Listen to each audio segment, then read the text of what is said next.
तो बातचीत की शुरुआत श्रवण जी आपसे करता हूं मैं। इस पूरी रिपोर्ट को आप किस तरह से देखते हैं? बहुत सारे लोग इस रिपोर्ट को बहुत विश्वसनीय नहीं मान सकते हैं, लेकिन ये पूरा जो रिपोर्ट है वो चुनाव आयोग के डाटा पर आधारित है। कोई अपनी तरफ से कोई डाटा पैदा नहीं किए गए।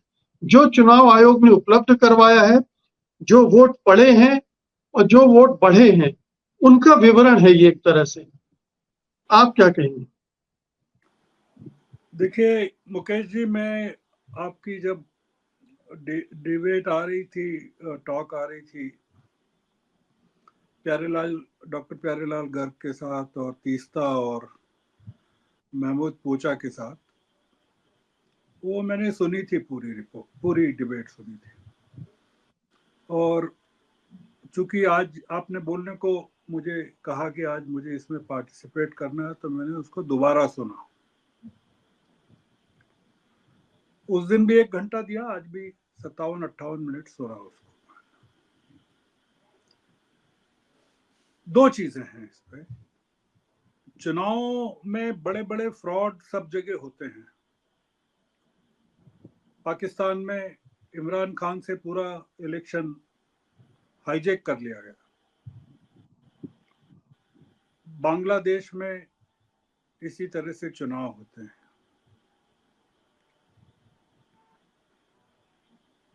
डेमोक्रेसीज में नहीं होते हैं, जैसे यूरोप, अमेरिका में इन्होंने कहा था, ट्रंप ने पिछले चुनाव में, कि वो जीत गए थे, उनकी जीत पर डाका डाला गया।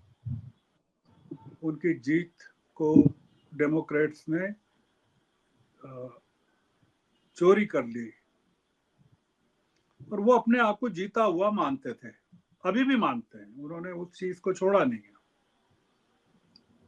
और पता नहीं कि वो इस बार जीत पाते हैं कि नहीं जीत पाते, उसको फिर से इशू। तो ये चुनाव में फ्रॉड होना, अगर आप पुराने जमाने में जाएं तो मुझे याद आता है अल गोर के चुनाव के समय वोटों की जो काउंटिंग हुई थी, और 3 दिन तक, 2 दिन तक, 4 दिन तक वो पूरा का पूरा रिजल्ट अटका रहा था।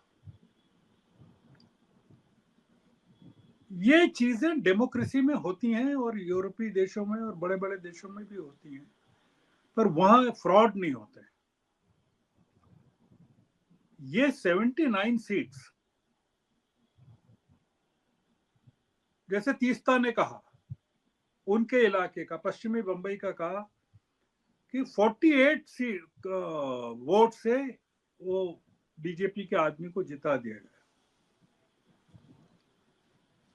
मैं कल्पना नहीं कर सकता हूं कि मध्य प्रदेश में कैसे 29 की 29 सीटें बीजेपी को मिल सकती हैं। Beyond imagination. गुजरात की कई तरह की खबरें हैं कि जितने वोट डाले गए उससे ज्यादा गिने गए।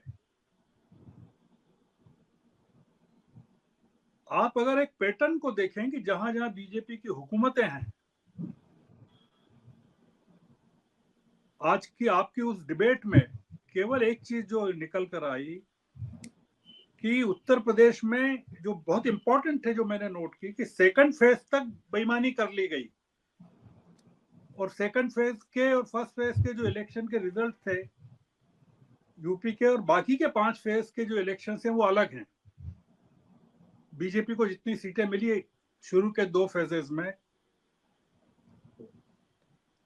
ये पूरी की पूरी जो शुरुआत है, मतलब मैं आपकी उसी डिबेट को आगे एक्सटेंड कर रहा हूं या रिपीट कर रहा हूं, जो हमने उठाए थे उस समय मुद्दे, मैंने भी उठाए थे, कि आपने 26 सीटें हैं गुजरात में, एक ही दिन में करवा लिया, और छत्तीसगढ़ में 29 सीटें तो आपने 2 फेज 3 फेज में करवाया, या झारखंड में कम सीटें हैं तो आपने फेजेस 7 फेज करवाना, और इतना गैप रखना 19 अप्रैल से लगा के 1 जून तक का, और इस सुविधा का ध्यान रखना कथित तौर पर, एलिजेडली, कि प्रधानमंत्री पहुंच जाएं सब जगह प्रचार के लिए। इस चुनाव में भयानक भ्रष्टाचार हुआ है और इलेक्शन कमीशन की सहमति कहिए या उदासीनता कहिए, या आंख बंद करने के बिना नहीं हो सकता था। और कंप्लेंट्स को या रिपोर्ट ही, जो जिस रिपोर्ट का आप जिक्र कर रहे हैं, उसका इलेक्शन कमीशन ने अभी तक कोई कॉग्निजेंस नहीं लिया है। वो पिछले शुक्रवार को दी गई थी, ये शुक्रवार हो गया। ये अगर आप मानते हैं या देश मानता है कि ये 79 सीट्स लूट ली है विपक्ष से, इसमें मेरे सवाल ये है कि विपक्ष ने 4 जून के बाद से आज तक इसके मामले में क्या किया। विपक्ष, मेरा ऐसा आरोप है, विपक्ष इस बात से बहुत खुश है कि उसको 234 या 237 सीटें मिल गई। वो जरूरत से ज्यादा प्रसन्न है। तो इसलिए मेरा ये कहना है या मानना है कि इसको जब तक जनता, बात हुई है, अभी आपकी डिबेट में बात हुई है, जो तीस्ता ने भी कहा, सब लोगों ने कहा कि इसको जनता के बीच में ले जाएंगे, बुकलेट के फॉर्म में ले जाएंगे चीजों को। इसको जब तक मूवमेंट में चेंज नहीं करेंगे, कन्वर्ट नहीं करेंगे आप, और लोगों को नहीं बताएंगे कि कितना बड़ा फ्रॉड हुआ है डेमोक्रेसी के साथ, खासकर महाराष्ट्र जहां चुनाव हो रहे हैं विधानसभा के, हरियाणा जहां चुनाव हो रहे हैं विधानसभा के, झारखंड जहां विधानसभा के चुनाव हो रहे हैं, दिल्ली जहां विधानसभा के होने वाले, बिहार जहां होने वाले, वहां की जनता को ये बताने की जरूरत है। और जो आपने कहा कोर्ट में ले जाने का, मुझे नहीं लगता कोर्ट कुछ करेगा। इलेक्शन कमीशन में जिस तरह के अपॉइंटमेंट्स हुए हैं, और सुप्रीम कोर्ट ने जो कहा था कि इलेक्शन, इस तरह के चुनाव में चीफ जस्टिस को भी होना चाहिए उस कमेटी में, और लीडर ऑफ अपोजिशन होना चाहिए और प्रधानमंत्री होना चाहिए, उसमें से चीफ जस्टिस को हटा दिया गया। और जिस तरह से चुनाव आयोग में 2 लोगों की नियुक्तियां की गई, सरासर योजनाबद्ध तरीके से पूरे के पूरे इलेक्शन को लूटा गया है। यह है कुल मिलाकर मामला। जी।